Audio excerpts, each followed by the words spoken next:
मंच पर योगी से शाह की मुलाकात होती है, कुछ सेकंड की तस्वीर होती है, सारी कहानी खत्म होती है। देखे योगी ने कैसे दिखाया, उन्हें कोई रोक नहीं सकता। कश्मीर हो या हरियाणा, महाराष्ट्र हो या यूपी, हर जगह बजाया ऐसा डंका, शाह को जोड़ना पड़ा हाथ, कह दिया योगी जैसा कोई दूसरा महान नहीं। सबसे पहले महाराष्ट्र की एक तस्वीर दिखाते हैं। ये महाराष्ट्र में योगी का काफिला पहुंचता है। गेट पर ही एनएसजी कमांडो हथियारों के साथ मैदान को चारों तरफ से घेर लेते हैं। उसके बाद वो मंच पर जाते हैं। मंच पे मोदी से लेकर पूरी बीजेपी थी, लेकिन फोकस सबका सिर्फ योगी आदित्यनाथ पर क्यों था? एक वीडियो 24 घंटे बाद आता है जिसमें सबका नाम लिया जाता है, लेकिन जब योगी का नाम लिया जाता है तो जनता पागल हो जाती है। योगी आदित्यनाथ जी, माननीय मुख्यमंत्री उत्तर प्रदेश।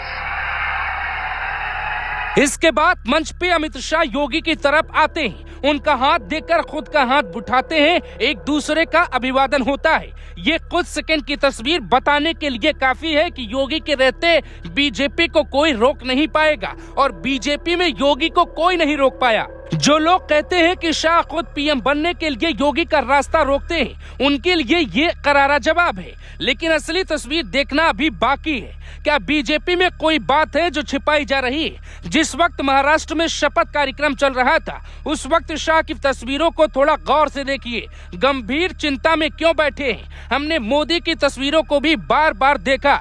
मोदी कहीं मुस्कुरा रहे हैं, कहीं हाथ मिलाते हैं, कहीं खुश हैं, लेकिन शाह किस चिंता में डूबे हैं, इसका पता लगाने के लिए हमें 180 दिन पहले जाना पड़ा। ये तस्वीर देखिए, सारी कहानी इसी तस्वीर में छिपी है। 9 जून को पीएम मोदी बीजेपी कार्यालय पर जाते हैं, कार्यकर्ताओं को संबोधित करते हैं, खुश दिखाई देने की कोशिश करते हैं, लेकिन चेहरे पे चिंता साफ दिखती है। उन्हें पता था कि हार होते होते बच गई। जिंदगी में पहली बार गठबंधन की सरकार का चेहरा बनाया गया। दुनिया कहती थी कि मोदी कभी गठबंधन के प्रधानमंत्री नहीं बन सकते, इसीलिए ये कहानी बेहद खास है।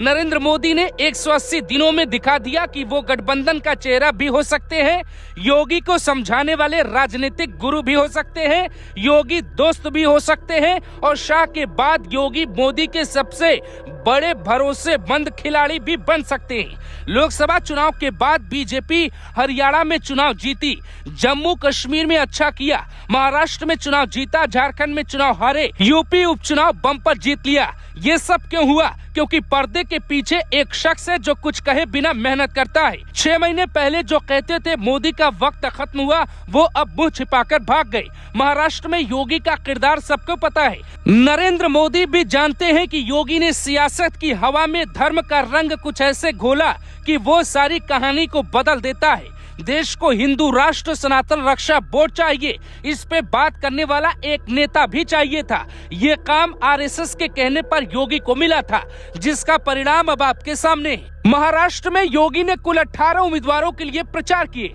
जिसमें से 17 उम्मीदवारों की जीत हुई। 95% योगी का असर साफ दिखाई दिया। बीजेपी की जीत में योगी का जीत का प्रतिशत लगभग 100% रहा।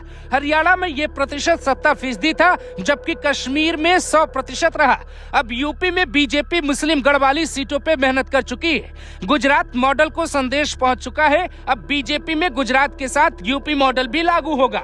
योगी के साथ सियासत में उनके साथियों ने बहुत बार गलत किया, पर वो हर लड़ाई को लड़कर आगे बढ़ गए। फिलहाल राजनीति में जिनका कोई विकल्प नहीं है, वो सिर्फ 2 नाम दिखाई देते हैं। पहले है नरेंद्र मोदी और दूसरे हैं योगी आदित्यनाथ। योगी के होने के कारण बीजेपी को किसी भी हाल में हटाना विरोधियों के लिए लोहे के चने चबाने जैसा है। 1998 में योगी ने पहला चुनाव लड़ा, जीते। फिर वो हर चुनाव जीते, पार्टी के खिलाफ अपना उम्मीदवार खड़ा किया, लेकिन जिता दिया।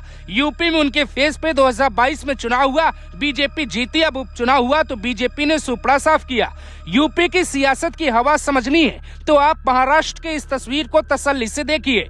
अब कोई नहीं आएगा योगी को रोकने, क्योंकि योगी ने खुद के दम पे बीजेपी को बता दिया कि योगी का साथ देना बीजेपी की मजबूरी है। योगी को सहारे की नहीं, बल्कि बीजेपी को योगी के सहारे की जरूरत है।